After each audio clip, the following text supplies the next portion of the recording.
Hi there, welcome to the Noah Presgrove case, looking at the latest news and discussions on the matter. Got a bit of an interesting video today, kind of a viewer requested one in relation to Justin Roy and his recent interview podcast with that true crime channel, which has come out just recently, episode 5 or so. I'm going to be taking a look at a summary today, a summary of key points which have been taken from that video, and I want to read them myself for the first time round to try and understand what's come out, any new information, any pre-existing points which I've not heard of before, present it to you because maybe some of you haven't seen it yourself, and maybe I can analyse on the spot and react to. The reason why I'm doing a summary today, and credit to Reddit, an area, a place, Noah Presgrove related, where people have watched the video themselves to do with Justin Roy and taken key points away from it to summarise the situation. The video itself is nearly about an hour long or so. So we'll see what the summaries are. The importance of why I'm doing it right now is because to do a full-on one, kind of like what I did yesterday, which was only about a 4-minute video reacting to that, in which my video turned out to be nearly 2 hours long, you can get the idea it does take quite a bit of time to do. Today, it's been quite busy. For me to watch the video now, as in the time right now, it's too late into the day because it'll take an hour to watch, make notes, then record a video, which could be twice as long if you think about it, summarise, analyse, whatever, and then upload and then edit. It would be a bit messy. So that can be done a different day. But there's no harm in doing a bit of an introduction right now to just get a small sense, a small idea of what's been talked about in recent time, right? And because this is from the perspective of other people summarising it, I can always take it on board and then compare and contrast those notes to my own notes in the future when I go over that video myself. And it probably will be in more depth, but, you know, got to be practical with timing, right?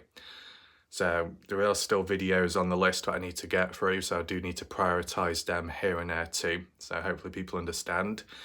Welcome to anyone that is currently here in this live premiere. Feel free to share your thoughts, opinions, reactions, discussions, maybe even questions in the live chat box on the right-hand side of the screen. If you do want to leave any additional comments, elaborate on things, you can always let me know your thoughts, feelings down below under this video about the case and whatnot. I can always respond back to it later by leaving comments, liking, sharing the videos. It really does help with the engagement and growth. It was very interesting recently when I looked at a screenshot. Well, I took the screenshot to do with the YouTube Studio app where it shows the statistics, and it was saying how YouTube has pushed your video because there was more positive interactions on one of my videos. So it goes to show that obviously the audience are important, but more importantly, the regular people, the first wave that come on in, who know you, who watch most of the time or from here and there. So it does go a long way. Shout out to the people recently for supporting the channel in the background, of course, and Cleo as well for last night. And yeah, if you do want to catch up on any recent videos of mine, if you've missed out, top right corner of the screen where the I symbol is, if you click on that, you'll find a playlist of all the other videos that I've done on the Noah Presgrove case, and even the video that was done yesterday, which was quite a deep one. So what I did yesterday I can always replicate again when it comes to the Justin Roy podcast interview thing, but I'll try and be more conservative with the notes because if it is nearly an hour long, make key bullet point notes of what's very important, what I've never heard before, things like that. If there's some repetitive stuff which we already know about, maybe I don't need to write it down, right? So certain elements to do with the autopsy or about the body being dumped here, but if there's any points reinforced about how long the body was there for, then I can always do that.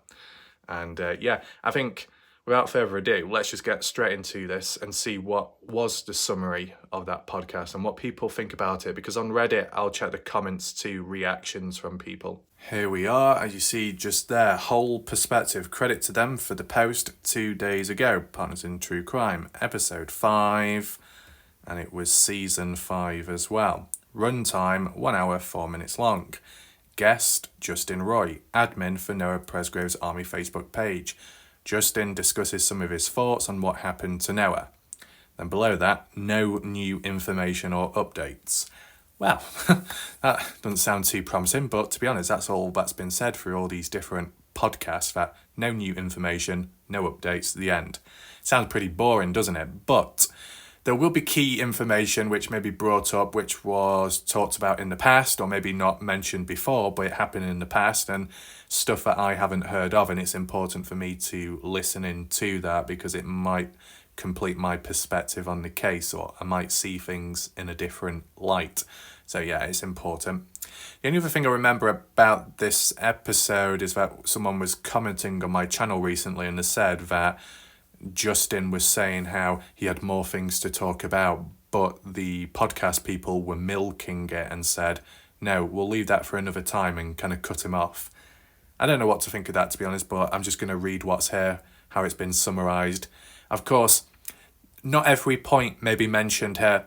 This could be selective in the mindset of the person that posted this, what's important to them or what they've not heard of before, what they find interesting. What I might find interesting, what I may note down could be different to what we see on screen. So just take in mind this is from a certain viewpoint of another individual, but nevertheless, I'm doing this because of time-related issues. And then I'll do my own complete one another day. So one of the first key bullet points.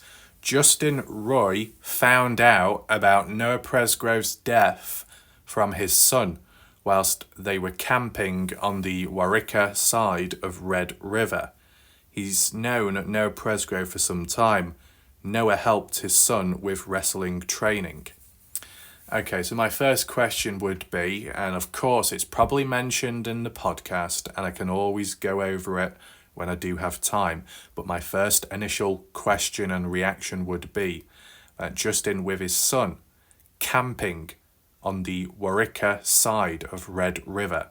So not at Waurika Lake, but nearer to Red River. Right. Was that camping trip on the day of Noah's death? Yes or no? It says here that Noah helped his son with wrestling training. Yes, I do remember hearing that point because Justin mentioned it in the past to me. So there's that close connection there, positive connection right in the past. Justin Roy doesn't believe it was a hit and run. Fair enough. Everyone he's talked to, Dalen Presgrove, the brother of Noah, some wish to remain anonymous, agree from the start that it never appeared to be a hit and run. To him, it looked like Noah was placed there on the highway. He shares a story of a friend who was in a hit and run and how drastically different the scenes were. As well, the injuries. I'm assuming the injuries would differ too. Whether they're more extreme or less extreme, but in other areas of the body which weren't on Noah. And even maybe how the person was found on a highway differs to a hit and run, and how they're positioned on the ground as well. Would they be in a fetal position or would they be spread out? Depends how you're hit, what you're hit by, and the angle as well. If it's like a glancing blow, it can knock you to the side, maybe such as on the hard shouldered the highway. If you hit directly head on, it could either cause you to roll over the vehicle if it's low enough, like a normal car, roll over and land on the other side in the middle or on one lane of the road.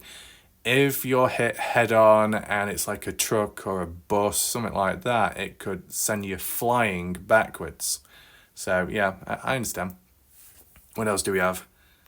Justin Roy did not create the Noah Presgrove Army Facebook page. He's just an admin, but is very passionate about finding justice for Noah, which is understandable. The question would be, who did create the Facebook page to begin with? Because supposedly it's not a family member, so it must be somebody else. Could it be Dusty? Maybe. Who knows? Justin had several family members who attended the party. Nieces, nephews, some related by marriage to the Milan family. Well, that's kind of interesting, right? Some little connections with the Milan family. Do any of those within sense any suspicion with the Milans, Jasmine Milan, Stephanie Milan, I wonder? I think I read somewhere that there was at least 7 people at the party that were connected with Justin Roy via family members. I don't know how true that is, that number, but as said, I can always look over the video when I do have time. Of course, the more family members from Justin Roy's side that were at the party, the more eyes, the more witnesses. But still, if you think about it, how this case has gone and up to now, it still hasn't been resolved. So even if you did have 7 family members at that party, it's not like there's been a breakthrough, has there? Because those 7 people at the party, whatever they've said, it's not led to a massive new lead or anything like that. And of course, granted, it depends how long those family members of Justin Roy's were there. Were they there from Saturday to Monday? There just for a couple of days, for only one day? And how long for? Questions like that, I'm sure they'll be answered. When I get time, I'll take a look. But you know, if you've got, obviously, family, friends, you trust them, you're close to them, so anything that they see or say or hear based off what they witnessed, more likely to be trustworthy, right? So maybe in the past when people thought, Justin Roy seems to know a lot, but how does he know if he's not at the party? Well, as it's been mentioned here and cleared up, family members who did attend the party. So whatever they saw or heard, passed it on to the likes of Justin, which makes sense now. I understand.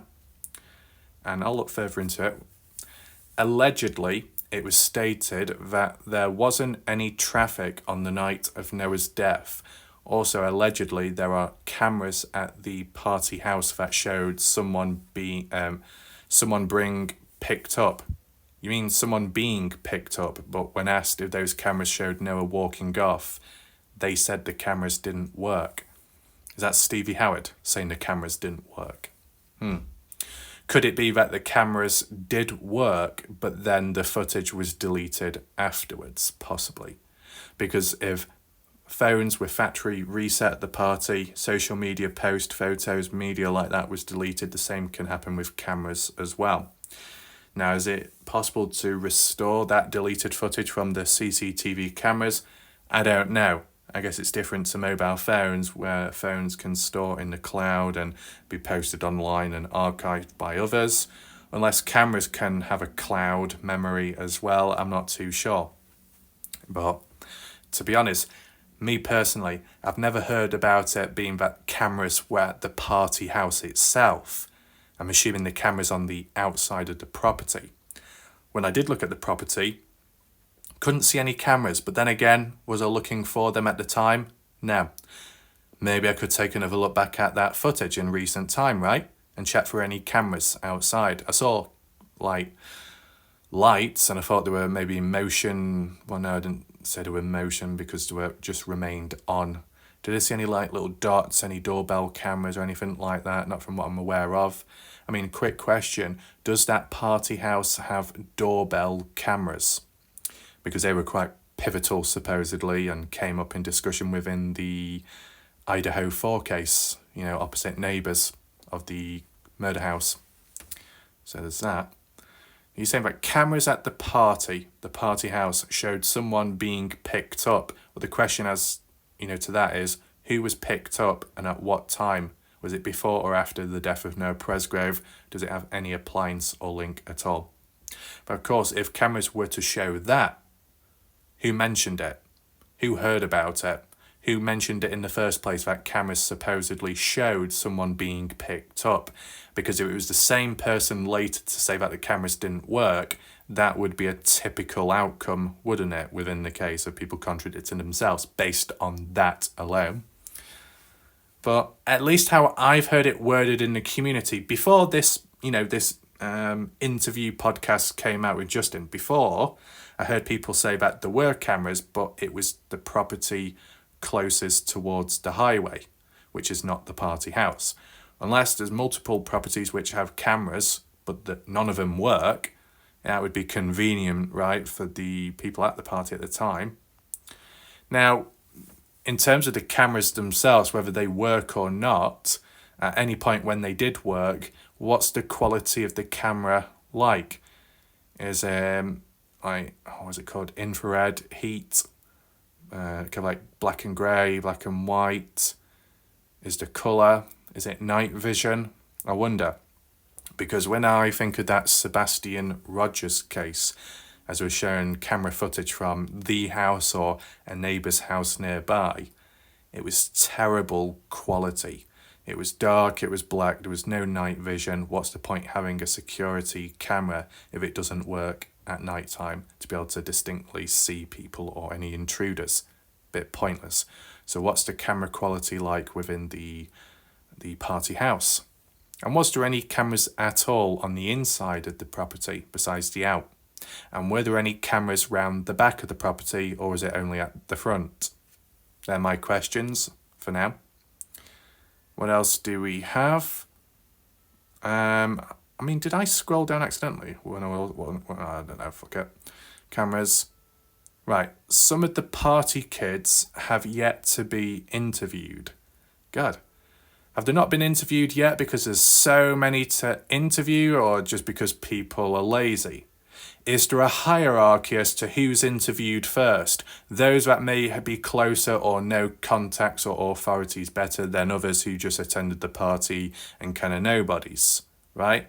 Is there a hierarchy? Oh, we'll interview you, get you out the way, clear your name first because we care about you more, or we know you, we're looking out for you, and, the rest they can follow afterwards. Or could it be that the most important people, possible witnesses, are being left out, and that's being dragged out because they may know more?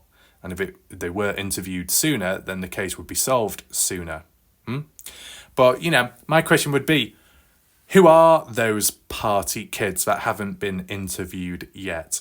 Any of the named individuals that we're aware of, like Isaac or Brylan Sweat, any of those type of people? Have any of these kids that have not been interviewed yet have been active on Facebook at any point with post made or claims made, right?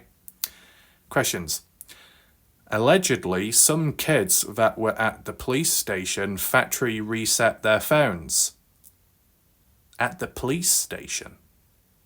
You're saying that allegedly some kids from the party house a different day onwards, days after Noah's death, whatever, at the police station for what? Questioning, but decided to reset their phones in the building around the police? Yeah, that seems really dodgy, that, and suspicious. Why would they be doing it so late?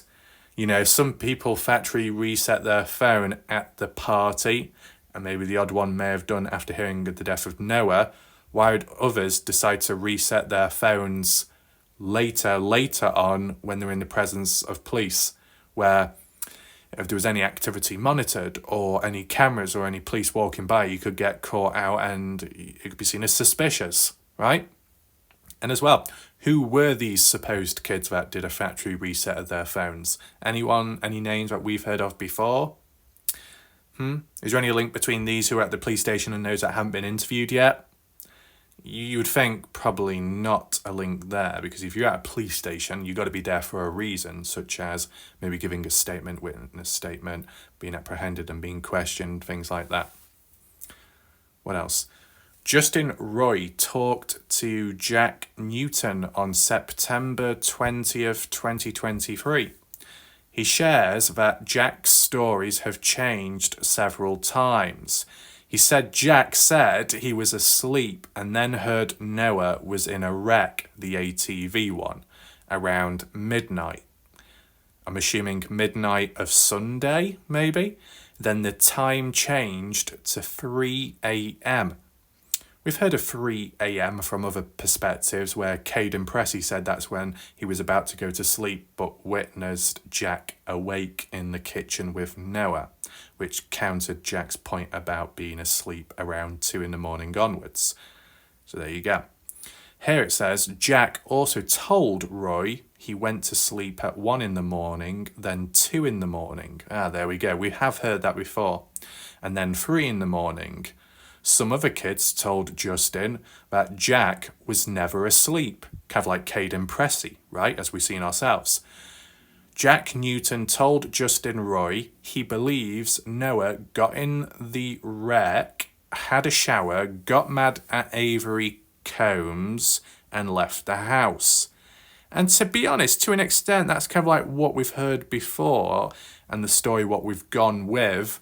Granted, not getting mad at Avery Combs, but more Carter Combs, how it's been worded elsewhere. The order of getting into a wreck and then having a shower to dust yourself off, get rid of all that dirt, that would make sense in a normal situation at least.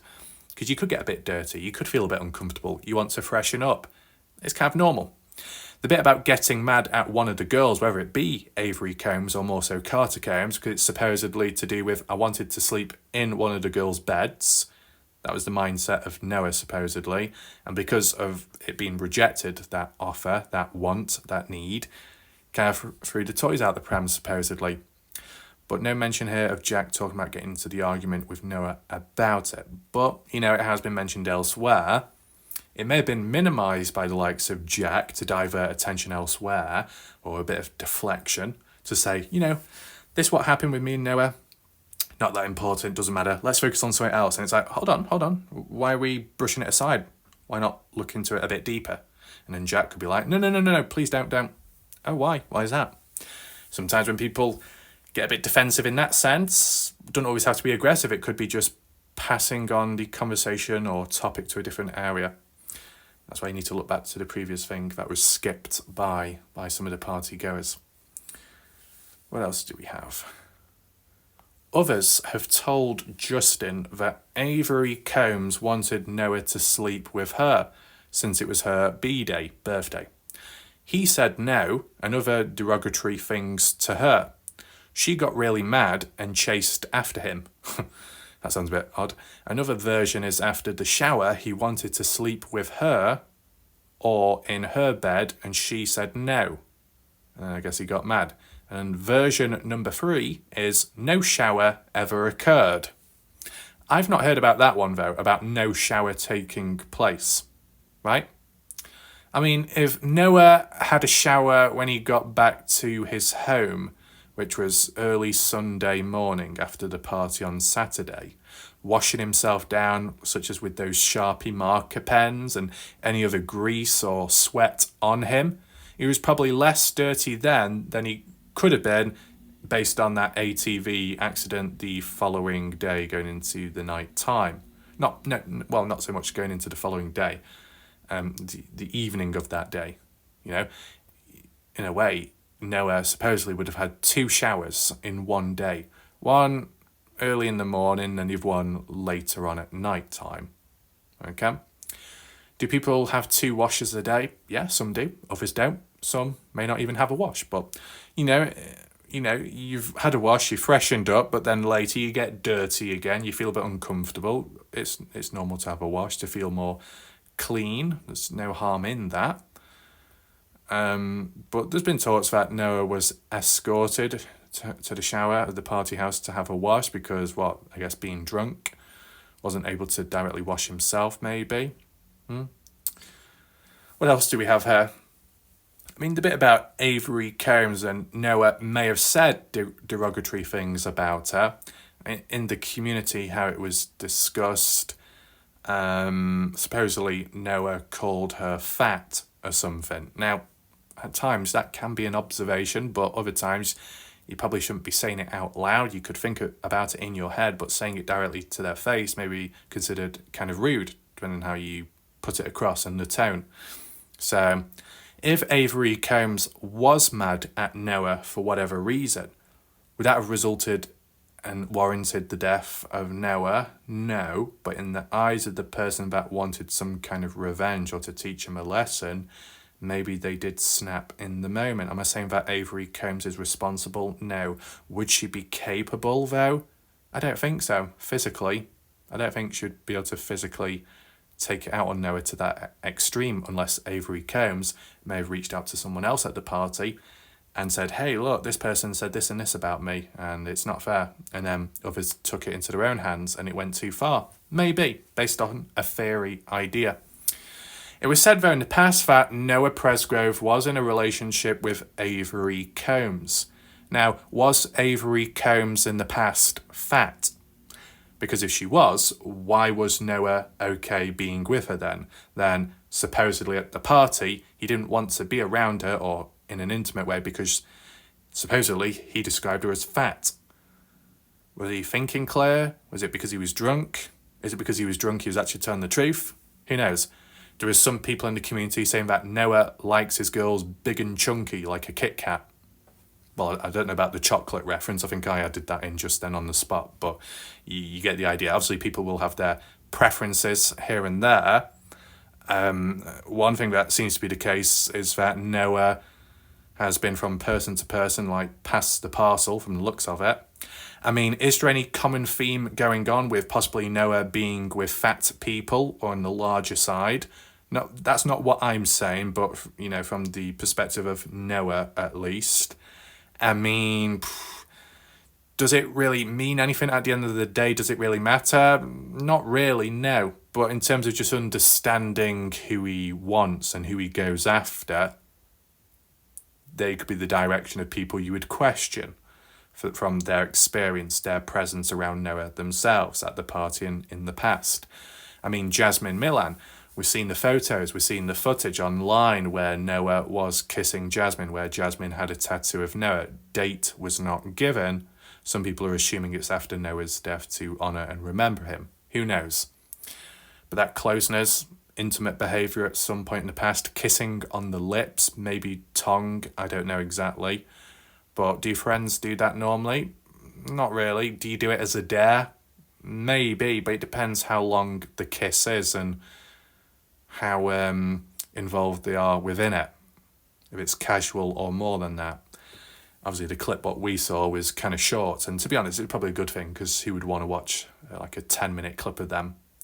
It's just not really necessary, is it? But in the eyes of the mother, Renee Milan, and the other sister to Jasmine, Jade, they wanted to post it publicly. Interesting. What else other intimate things would they share? I don't know, a bit dodgy. But if you look at Jasmine Milan, just as an observation, right? Jasmine Milan at some point or another could be considered on the larger side, a full face.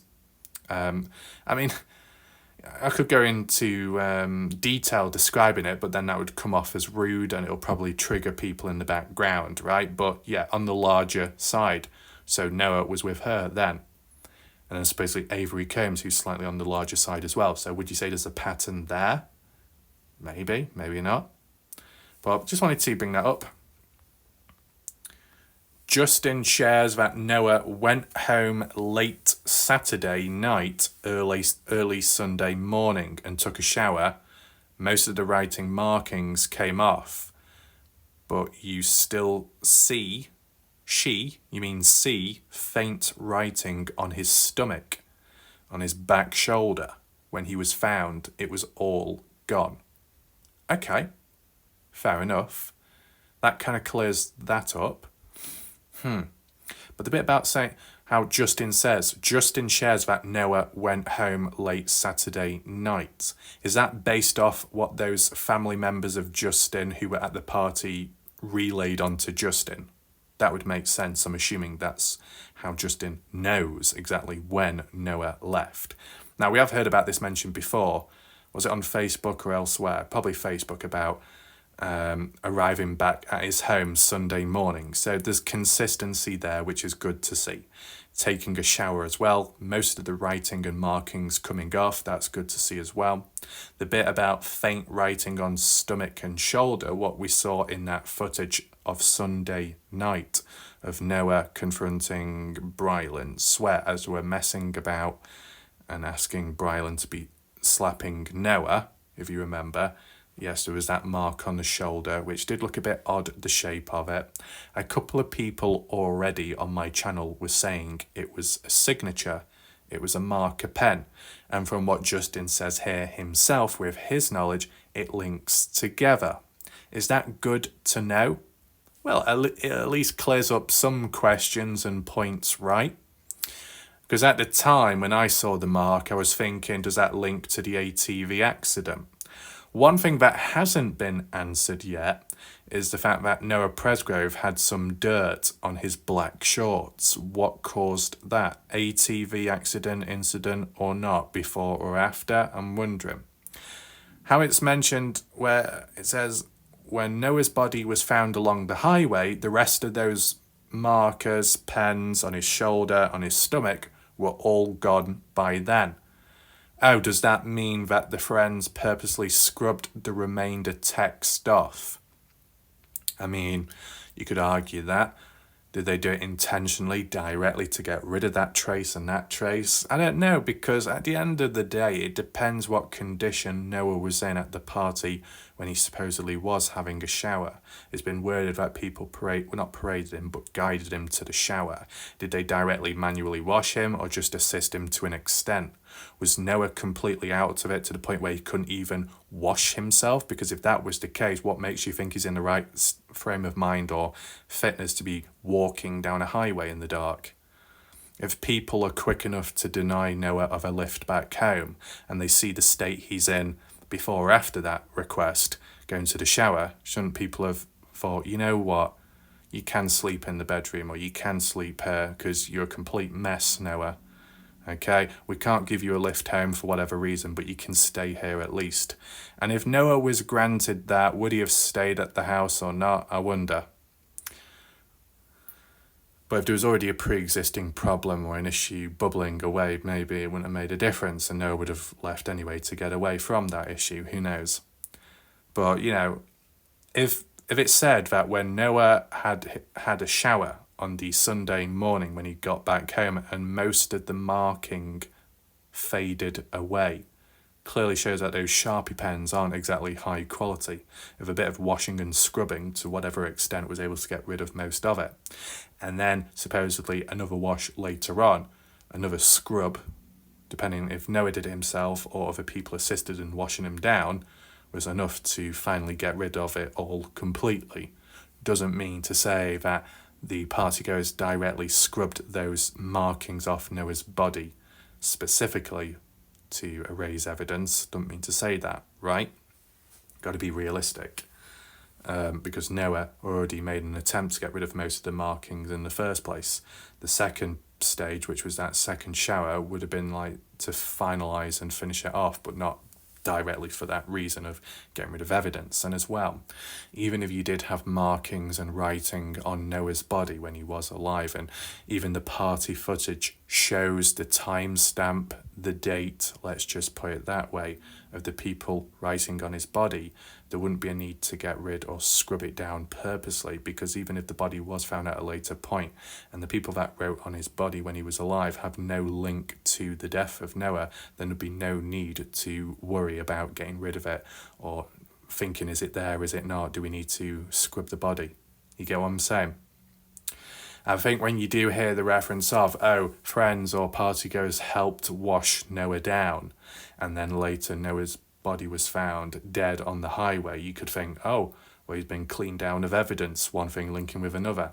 If it was worded as, Noah had an incident, got dirty, decided to go for a shower at the party by himself and nobody helped him, and then fast forward onwards, he left and then found dead at the highway, then there wouldn't be as much suspicion, right? But the fact that people helped wash him, it's normal for the general public to think, does that mean helped wash him when he was alive or helped wash him when he was dead? Because the only time when you'd be washing something or someone down of evidence is once the person's dead, right? And I don't know, it just seems a bit weird how party goes, based on the idea and theory if he was dead at the party house after the ATV accident, whether it's a direct or indirect link, dragging a dead body into the house knowing that blood stains could drag along, going into the bathroom area and then washing down whilst maybe a flap of skin is dangling about and the body's all limp and all dodgy because of the broken bones. It seems too much of like a psychopath situation of moving a body and knowing it's kind of gory and bloody as well. It just feels a bit weird. I mean, yeah, humans out there, all different shapes, sizes, ages, ranges, ethnicities, can all be capable of doing bad stuff and going dark, and people can have a dark side. But I don't know, when you look at it first glance, you think of a party, you think of younger people messing about, drunk as well, not quite thinking it through. You could think, oh, they must be innocent, and some of the behaviours what we've seen ever since have been far from innocent, but still, It just feels weird to try and picture it dragging a dead body into the house and washing a corpse. It just doesn't sit right. Am I saying that it doesn't happen? No, it does happen, but in this case, I'm not too sure. There was that talk about there was footage of the ATV flipping over, but do we have it? No. Supposedly there was footage of the shower of Noah. Do we have it? No. Did anyone see it though? I don't know. But if it's somewhere, it needs to be looked at. Because you could say, what's so important? What's so exciting about watching somebody get washed, and not in a dodgy way? Because it would show whether the person is alive or not, right? And if there was any injuries there at that moment. Because if he is okay and he is alive, then obviously he's just being washed down in a normal way and not to wash off evidence. You only wash off evidence when it's after the job's been done. So it doesn't trace back to you. Right? What else?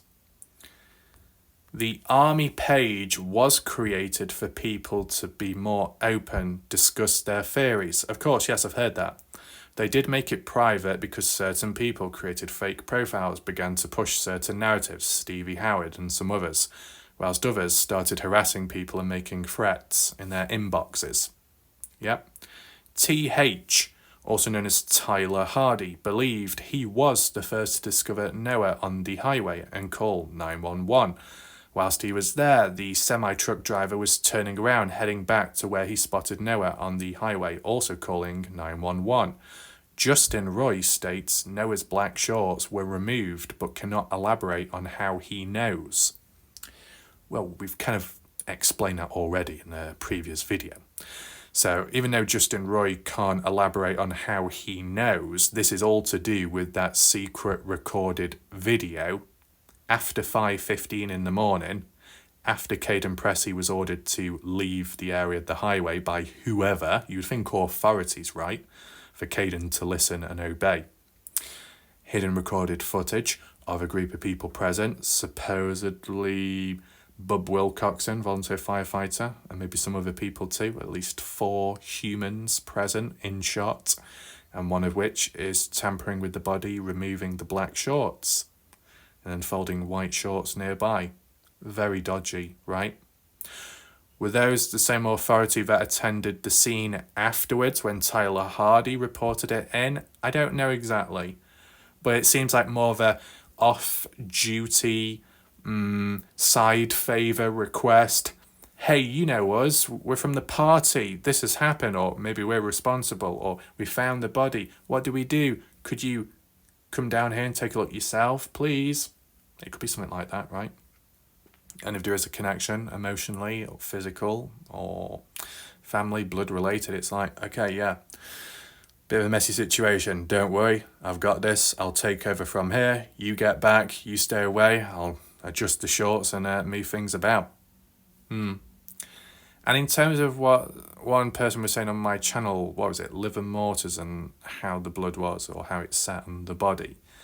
The area on the body, that it would have differed because of how the body was found and then adjusted and moved. And to be honest, if the shorts were taken off Noah's body before the highway patrol and it was called in officially, or people were already tampering with the body earlier after 5:15 and before 5:53, the body naturally would have been adjusted and moved to take the shorts off, I guess.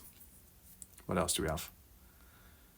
There are possibly working cameras at the party house as well as trail cameras. Right, so that kind of like links back to the earlier point what we looked at. What about the trail cameras? Where are they located at? You know what I think I'll do? I might go over some previous footage and I might do a separate video looking for cameras in general. Right? Sometimes they do stand out and they're easy to find, whether they work or not. To be able to point them out, pinpoint them in an analysis, I'll do that. I did that with that healing store with the Kenny Veach case, looking around the perimeter and the nearby buildings too adjacent. What else? The dove hunt happened on that Friday and Saturday only. So with it occurring Saturday, does that link as to why most of the party goers or a range of them came on down with guns? Did they participate in that dove hunt as well? And, as for the names of individuals involved in the Dove hunt, did that tie in with Avery Combs or Stevie Howard? I do remember there was a Reddit post on this page. I don't know if I can find it immediately, but maybe I could search for it just after. There's no harm in doing so. What else? There are 3 different groups of Texas boys. Jack was pushing a narrative that possibly one group of the Texas boys had hit Noah. So if there's 3 different groups of Texas boys, does that mean they're not friends with one another? 3 different groups of strangers to one another that have come on down, invited by friends of friends. Justin had about 7 to 10 family members at that party, some nieces, nephews and others related by marriage. He does think that there were people over the age of 25 at the party, but possibly at the neighbouring house. Why would people of 25 be at the neighbouring house? Why? Because they lived there? Because there was an alternative party going on? Seems a bit weird. Justin says he's not a CI or PI, he's been accused of both. He just wants justice for Noah. Yeah, I've heard that reference as well. So, after reading over that, really the only 2 things that stood out to me of interest was the fact that Justin said he had about 7 to 10 family members at the party. Key witnesses? Maybe. The ears and eyes of the case? Possibly. Interviewed by police? Maybe, maybe not. It wasn't exactly confirmed. Second important point that stood out to me was about the cameras, the trail cameras. Supposedly working, supposedly not working. Yeah. So, after reading that summary, based from that 1 hour long podcast interview, how impressed are you by this summary from the perspective of this individual on Reddit? It's not to be negative, I just want to know your thoughts on the matter because, yeah, maybe I could pick up on stuff others don't pick up on and my list could be longer in terms of a summary, but I just wanted to know your thoughts of accuracy. That's it. Could there have been more added here as a summary? And if so, I'll probably go over it myself when I do my version. Cheap says, I'm curious, how valid is that statement that they factory reset their phones at the party and who reset them? Perspective says, if I understood correctly, it's one or some of the kids that did get interviewed in the beginning. Someone who was there maybe told Justin, surely one of those family members, right? 7 to 10 people, surely one of those members saw something, heard something, and then relayed it to Justin for Justin to know. Not much clarification on the names mentioned. Outside of the podcast, I've heard rumours of certain kids, but no 100% confirmation. Well, that's not good, is it? Not valid at all. It's hearsay. I've asked for proof on the Facebook pages and no one can give any proof. Well, that's really unfortunate, isn't it? I mean, we could be really strict, really brutal and say what really is the truth. How much of it is just talk and no action and no evidence?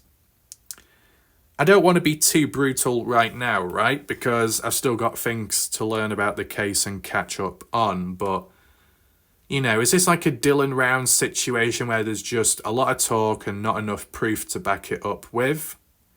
I would say in the Dylan Rounds case, you were hearing it from the family, a bit from the police, maybe the odd local too. Did we see screenshots? Did we see videos? No. We just had to trust in what was said from either the authorities or the victim's family. And obviously not everybody had an easy time in believing in what was said, right? Does that apply here as well? I mean, if you've got people directly from the party relaying information, you'd hope to be able to trust in that and believe it. But of course, there have been contradictions by certain partygoers out there. The odd one like Caden Pressey has been consistent. People seem to respect and look up to him and listen and believe in what he says, which is a positive at least. Obviously, the more people present, the harder it is to trust who is who and what's what and what's really the truth. But if there was a range of different people all consistent with a certain story, that would be a positive in its own right. Depends how you look at it. Now, what wasn't mentioned here, but it was mentioned by Justin Roy himself, maybe in the podcast as well, but at least from what I saw previous to the podcast on the Facebook page when you saw my discussion video about it, Justin Roy stated between 3 a.m. in the morning to 3:15 Monday morning, that's when phones were factory reset by people at the party. And now it's been worded here as a summary that the phones were factory resetted at a police station. Or is it two different lots of people? Some did it at the party, others did it later on. Right? Seems a bit odd, doesn't it? What else? I've noticed there is a lot of that. So there is a bit of skepticism here, fair enough. Thank you, always coming through with a great podcast content. Here's the link to watch. There's YouTube. We'll get to that later. Thank you for the detailed recap up. Any of the kids, people who allegedly reset their phones should be getting quite nervous. Minimally could be considered tampering with evidence and worst case could be felony charges. 100% why anyone felt the need to reset their phones. Yeah, it's a bit weird. Only if you have something to hide. Yeah. I mean, look, I would say it branches off really only two ways. You reset your phone because you do it in bulk. Let's say you've simply got photos or videos on your gallery, right? You can just go over to your gallery, select everything you don't want, and then delete it just like that. But if you had too many fingers in pies, different apps, different access, different photos, different files all over the place, and it's harder to do it manually, you would just do it in bulk. You would factory reset your phone.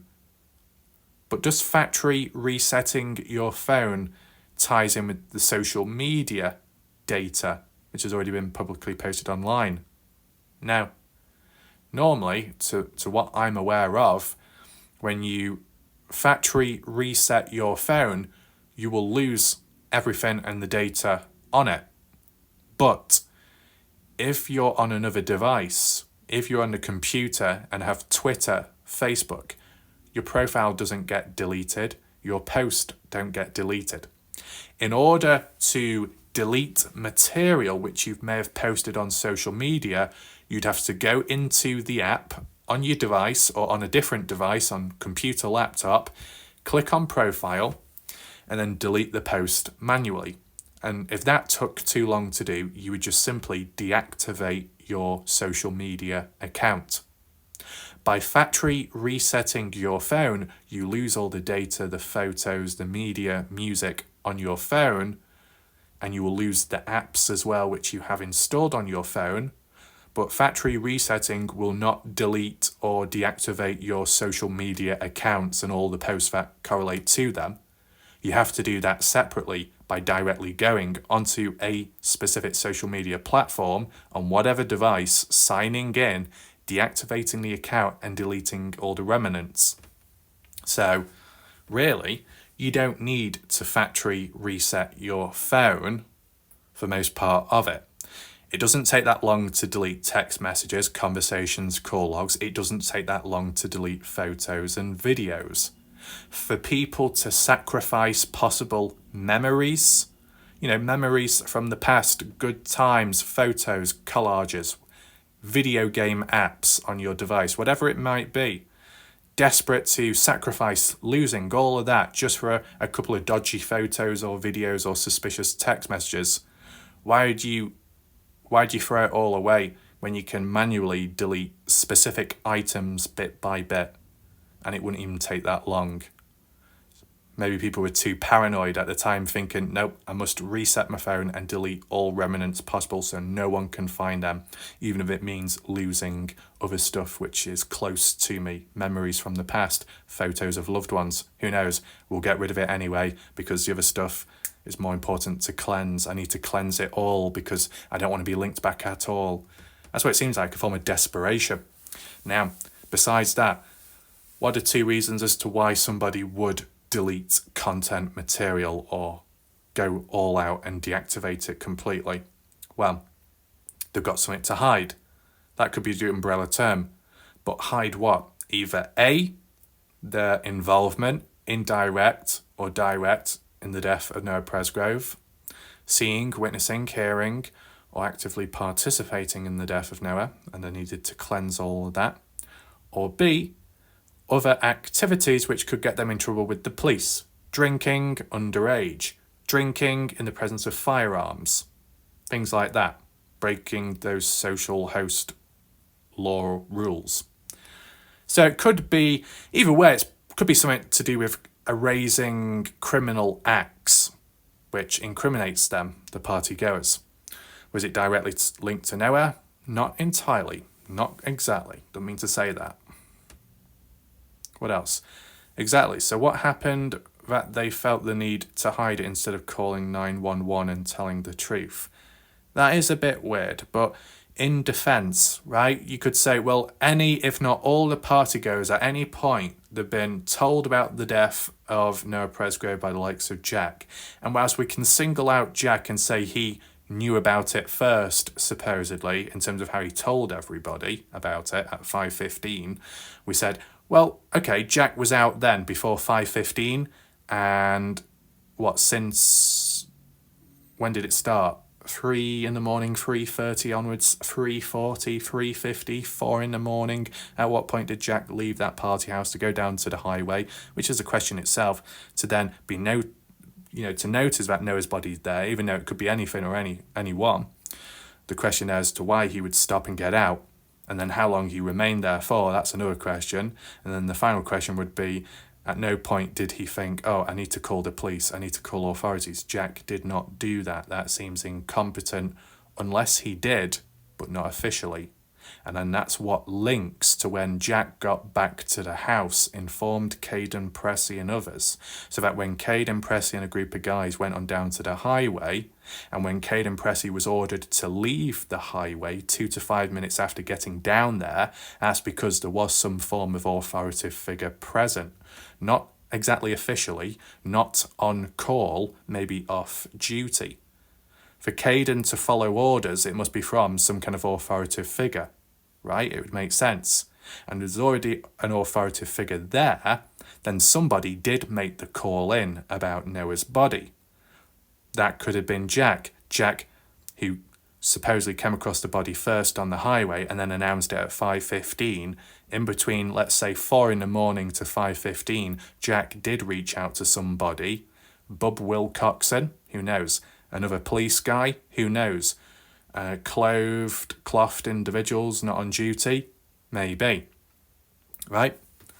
I think you could tie it all together there. That a call was made, but not a direct one like what Tyler Hardy did. It was more of a calling, asking for a favour, someone who is of an authoritative figure. So that if any of the partygoers who were in the dark about it, such as Caden Pressey, came on down, they would have nothing to be suspicious of or question, because what they're met with are authorities present at the scene, and Caden at the time would think, well, I don't need to double think this, because clearly maybe Jack or someone else did report it in to the police, so we don't need to worry. Calls were made to begin with, but were the right calls made? No. Because the difference between Tyler Hardy calling it into the Oklahoma Highway Patrol or the LE was that was just a general call made, like what any normal person would do when reporting a crime, when reporting an incident, an accident, things like that. What Jack might have done, which he hasn't talked about, could be reaching out to certain authoritative figures who he's connected with or knows, off duty, side favour, to make it seem like, yes, there are authority present at the site, well in advance, earlier, before the likes of Tyler. And that's why they was able to have that authoritative presence to back anyone off the scene, so then they could get on with cleaning up, doing a favour for the odd partygoer by removing the shorts. I think based off that logic, it makes sense to me. Does it make sense to you? Lemon says, thanks for recap. Tyler Hardy believed he was the first to find Noah is interesting. 7 to 10 family members, no wonder Stevie Howard tries to push so hard against him. This solidifies, in my opinion, that Stevie Howard has more to do with Noah's death than she wants anyone to know. So you're saying that because Justin Roy has many eyes and ears that just so happen to be at the party, his family members, 7 to 10, There would have been more than enough wealth, information, documentation, witness reports and all of that to help the case. And Stevie Howard feels threatened by it. Well, if that's truly the case, 7 to 10 family members that were at that party, how come the case hasn't been solved yet? So it just goes to show that even with 7 to 10 people there who you could trust or listen and believe in because of family-related ties to Justin, has it really led to any more gain or growth in the case? Doesn't seem to be the case, does it? Because we don't know who actually reset their phones. We don't actually have full-on proof of it. We don't have screenshots of it. There might be some other footage out there, but we don't have it. There's this and that, and she said this and he said that, and this was said, but we don't have it for proof. This is what's been claimed. This is what's been suggested. This is what's been said. It's just not good enough, and yet you got 7 to 10 family members that were there at the party, may have seen things with their own eyes or heard stuff, and yet even they haven't said anything, supposedly, unless it's because they can't.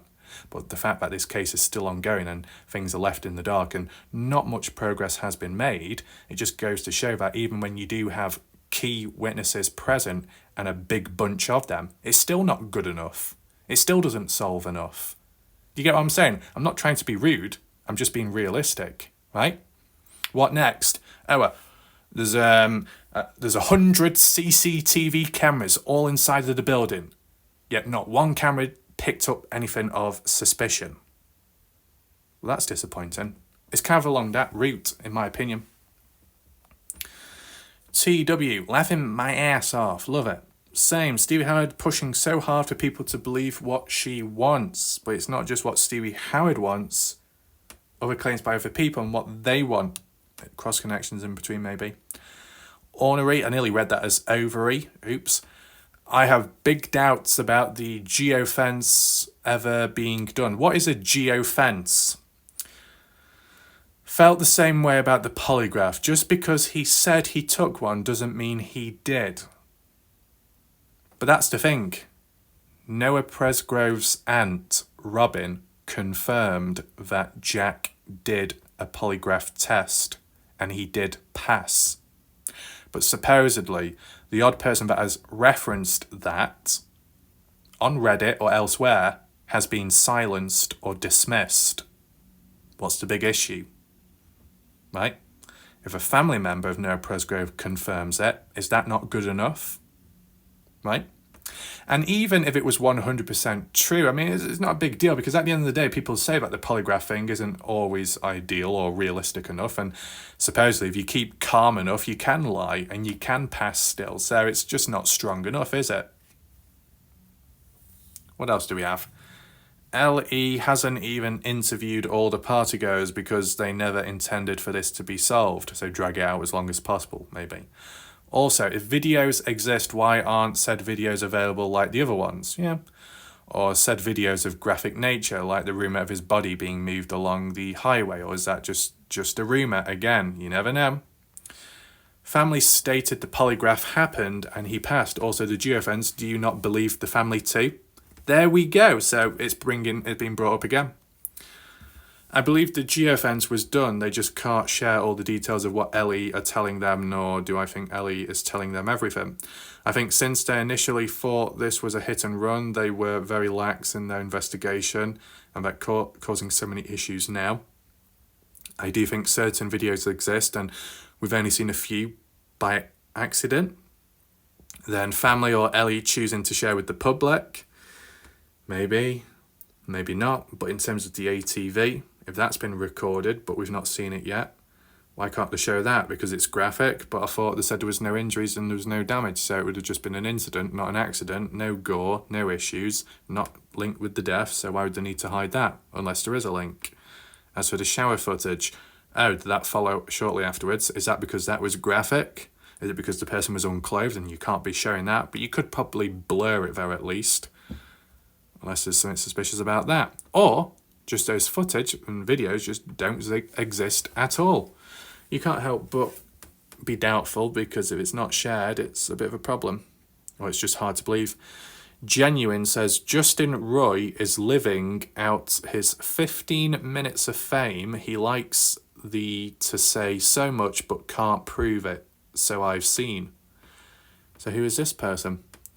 Kine says, if something suspicious ever happened to one of my friends, I hope someone like Justin Roy would be persistently seeking answers, rallying people for justice.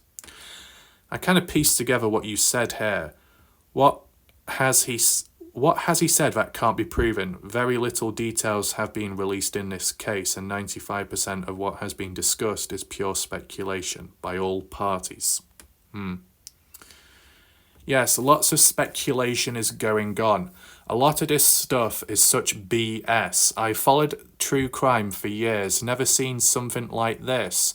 You can correct some misstated information.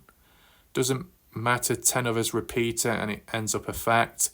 These people are innocent and no one knows yet. I feel really bad for the things that have been stated. Also, I don't believe the cops are corrupt. They said no hit and run, said it was suspicious. So now 3 agencies involved and said they aren't investigating as a homicide. They definitely know more. Right. What's this one? He wants 15 minutes of fame, or you do. You continue to lurk in all of these pages, Stevie Howard. If you actually cared and didn't have something to hide, you'd be using your time and small-town gossip to help solve this and demand those responsible be held accountable. Unfortunately, you'd rather just stir up drama. It's truly sickening. No more responses. So, can we have a closer look at who Genuine is? Because it seems to be a bit negative. Now, there's another plonker on Reddit, on the main Reddit page of Noah Presgrove, that was calling me out. I don't know if we can come across them or not. So, what's the about section? 1 comma, 13... Alright, so they created their account May 12th, 2024. They're being labelled as Stevie Howard in disguise. Is there proof of that? Not from the looks of it. 0 post means 0 contribution. That tends to be the case from those whingers and whiners that complain. Comment-wise, what else have they had to say? There was not a time of death indicated on the autopsy. It only listed when he was found. Keep in mind that 3 girls aged 18 to 22 lived in the home. I don't know about you, but when I had my house in college, there were people over every night. So I don't know about you, but it's a hard pill to swallow when they talk about a 4-day party. Justin Roy. Hey, this is the thing. I've just realised now. I'm surprised I have not slipped up in my wording when it comes to these initials. JR. You remember the Dylan Rounds case? Justin Rounds, the father of Dylan. Damn, I really am surprised I've not messed up yet. But after saying that, I probably will. Justin Roy is living out his 15 minutes of fame. He likes to say so much but can't prove it.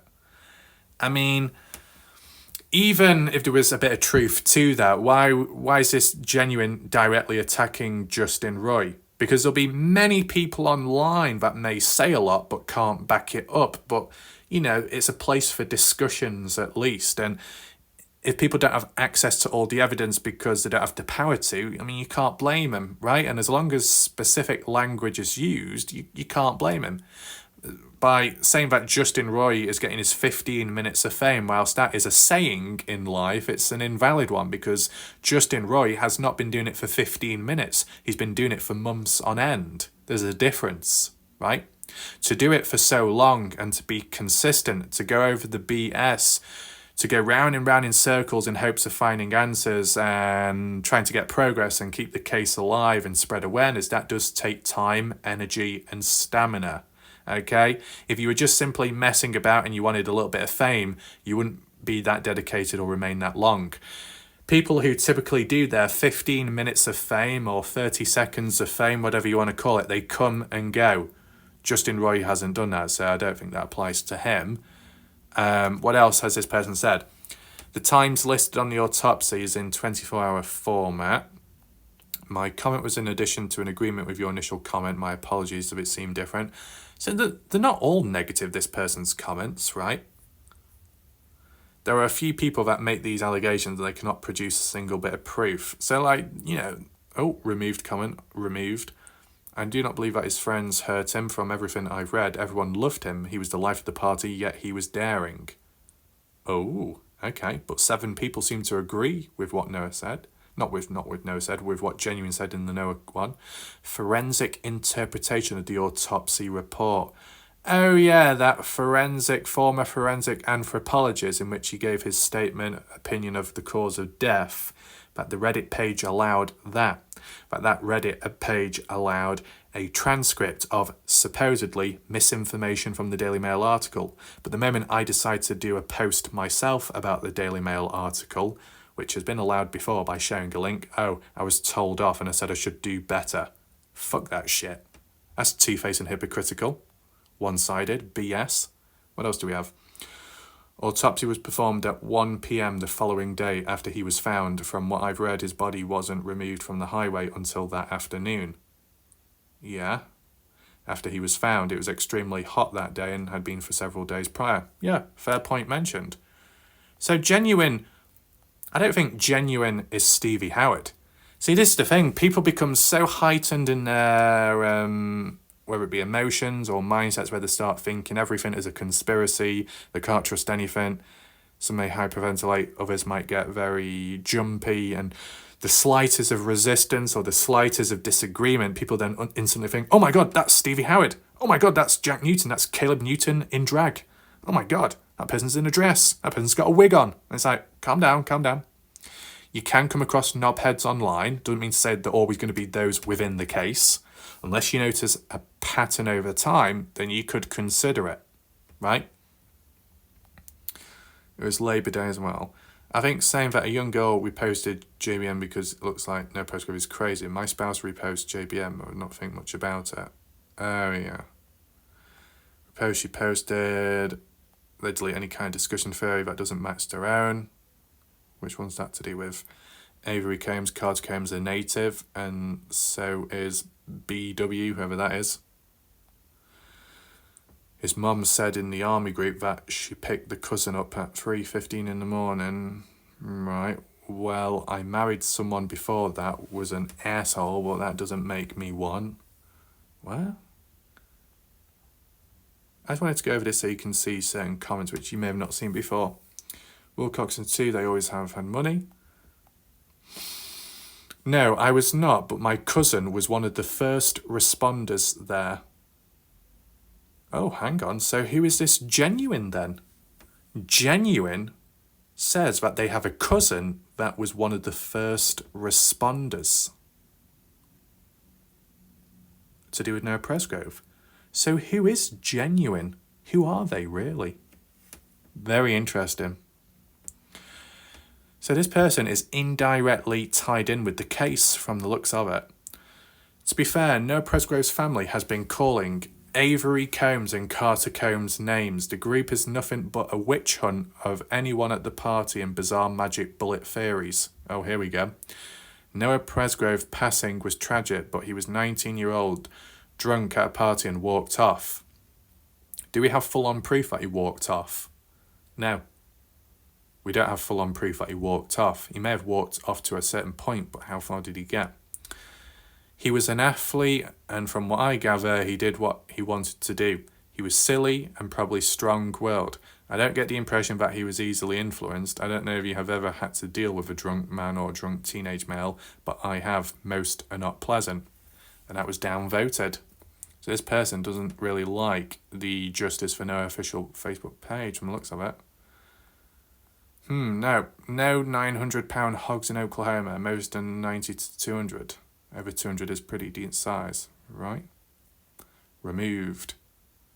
There was 2 other volunteer firefighters there before the grandpa. Is that 2 of the deleted footage? Caden Pressey is the only person at the party that says black shorts. Everyone else said that Noah Presgrove had white gym shorts when he left on foot.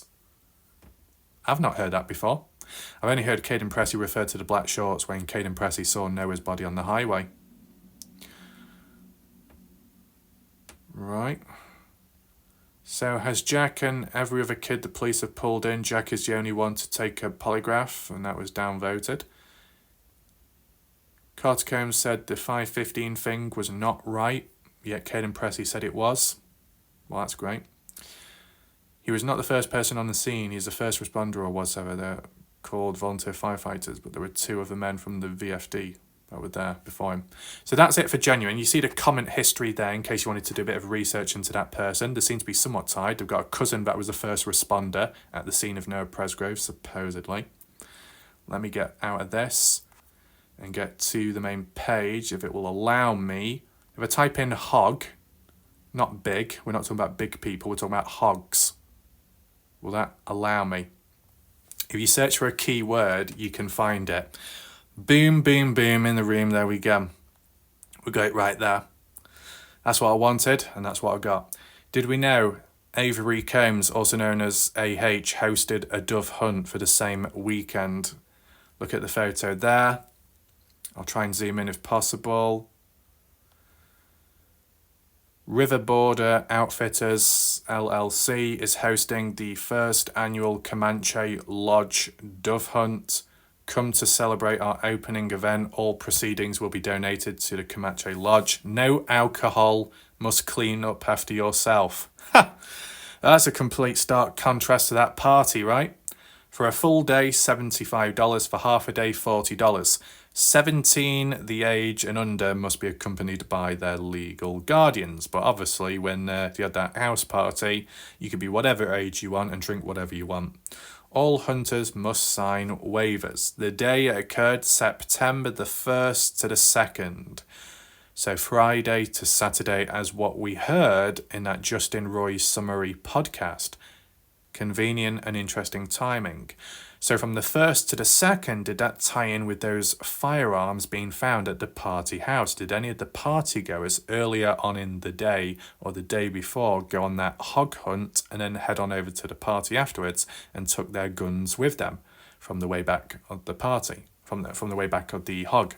I wonder. The time it starts, 6:30 a.m., 12 West Apache Terrell, Oklahoma. Terrell. So near to the party house, I'm assuming. And that is by Avery Combs. You might not be able to see, but that is definitely Avery Combs inside of a vehicle with a profile picture of a nose ring and a chest area on show. August 28th, 2023. Opening weekend. Come hunt this weekend with us down in Terrell. River Border Outfitters are super excited to host for the first time. Well, the first Comanche Masonic Lodge. Uh-oh, Masonic. What the hell's going on here? Did my cross just turn upside down? No, it didn't, because I don't have one. Oops, I shouldn't have said that, because I'm sure some religious person's going to get triggered again. And then that other person recently that said, you should not be saying this about God, you should not be saying about that, this and that. Well, all I've got to say in response is, if that's the first thing that comes to your mind before the actual case of Noah Presgrove, that says more about you as a person than it does about me. There we go. Move on. Masonic Lodge Dove Hunt. All proceedings will be donated and going to a great cause. If you have any questions, message me. No alcohol. You're not allowed to have alcohol, by the way, because we're taking firearms. We don't want anyone getting hurt. But by the way, on Saturday anyway, I'm going to be having a party. You can all come on down. Here's some alcohol, which I bought. I know you're underage, but you can still drink it anyway. Oh, a few more people have turned up to the house even though they weren't invited. Oh well, lols. Oh, and anyway, more people have come along with firearms. Oh, let's have a party. Let's all drink and bring your firearms along. Oh, but by the way, earlier on in the morning time of this dove hunt, you're not allowed to be drinking. You got to be responsible. What a stark contrast.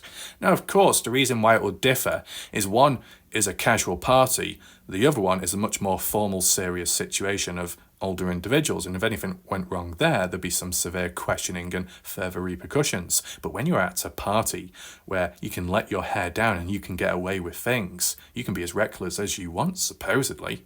So this is a very interesting point here about what can and can't be done, the rules you follow, etc.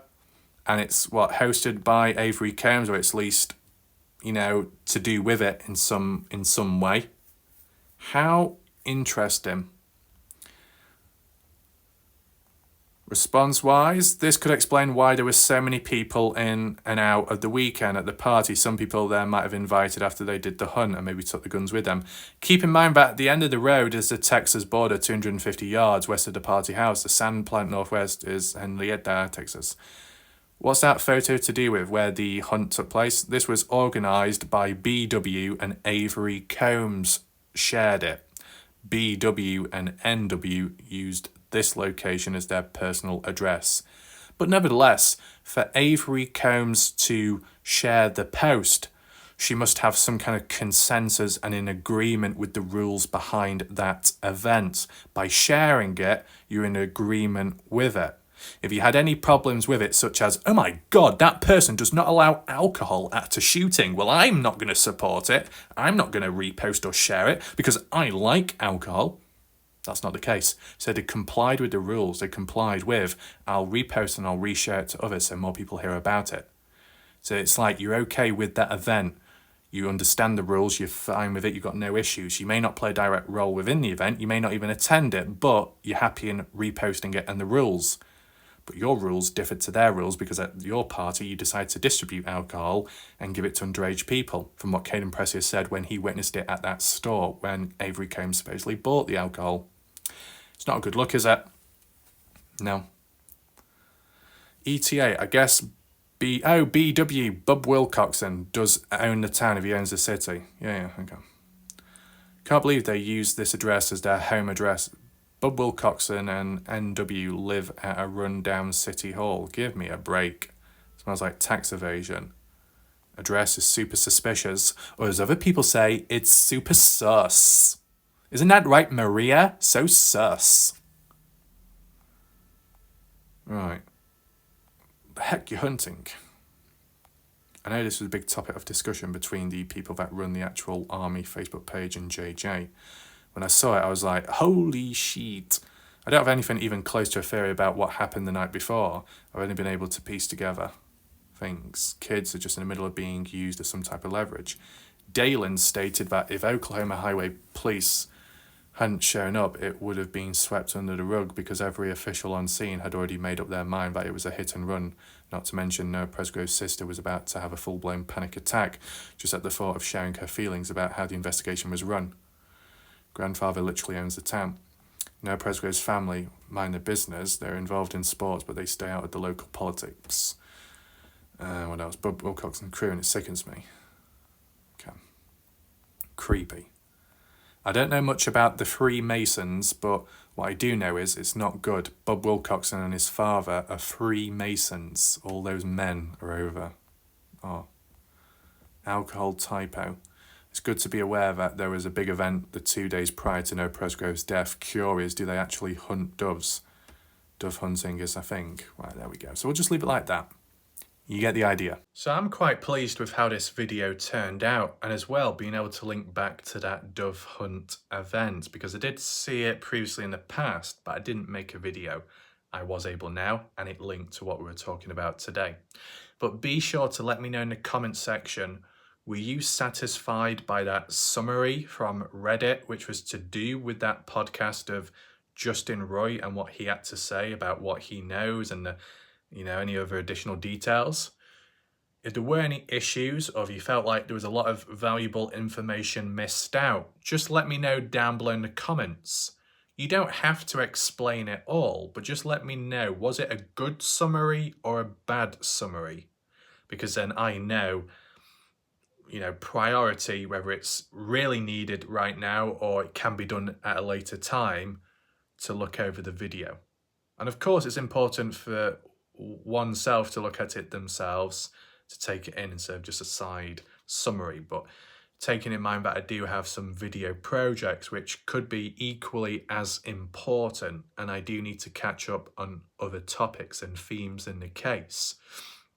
If it turns out that the summary today was of people's satisfaction for now, then it means I've not missed out too much just yet, which then means I can continue on with what I was trying to do, and then I can catch up with that podcast. But on the conditions that what we looked at today was very limited and not good enough, then obviously the priority of doing a full-on review and analysis of it myself will be done as soon as possible. But I need to know, kind of like a heads up, a sign, a message, so I know what to cover next, what you want to see next. Because in terms of other ideas videos, the golf clubs, I need to focus in on that. I need to do a demonstration as well, very creative. I need to look at some before and after photos on Google Earth as well, catch up with that, with what Pooh said. Not Sheet, but Pooh, because that's their username, right? And some other things like analysing the party footage, maybe the audio as well. It's just that new things keep popping up each time. Not a bad thing, right? But it can delay other stuff. And I try and get the important things out the way first, so we're up to date with, because important things need to be covered, don't they? And then the lesser important stuff, which is still interesting, can be covered after. But sometimes you don't want to do too much important stuff back to back because it could be too heavy. So breaking it up here and there can help as well with how people digest it. So just let me know your thoughts in the comment section under this video. You'll also find a pinned comment by me with some additional links if you want to support this channel.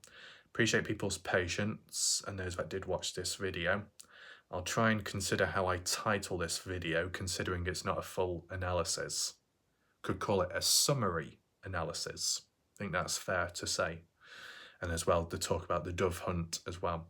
And even that person called Genuine on Reddit who appeared, which not everybody is too pleased with, and some are calling out as Stevie Howard. But as said, you can't be in that mindset of whenever you see resistance, oh, it must be Stevie Howard, oh, it must be Caleb Newton. It could be anyone, really. Because you can get normal knobheads online, then you can get knobheads within a case community, and then you can get knobheads within the case itself who are directly involved in the case. There's different tiers. You're not always going to know who is who, especially when it comes to those pathetic excuses of alternative fake accounts. And I saw that extensively in Dylan rounds, and I was told by people in the community that everybody does it. It's a normal thing. No, it's not, bitch. Get a grip, right? So I think we'll leave it there. Thanks for watching. See you next time. Goodbye for now.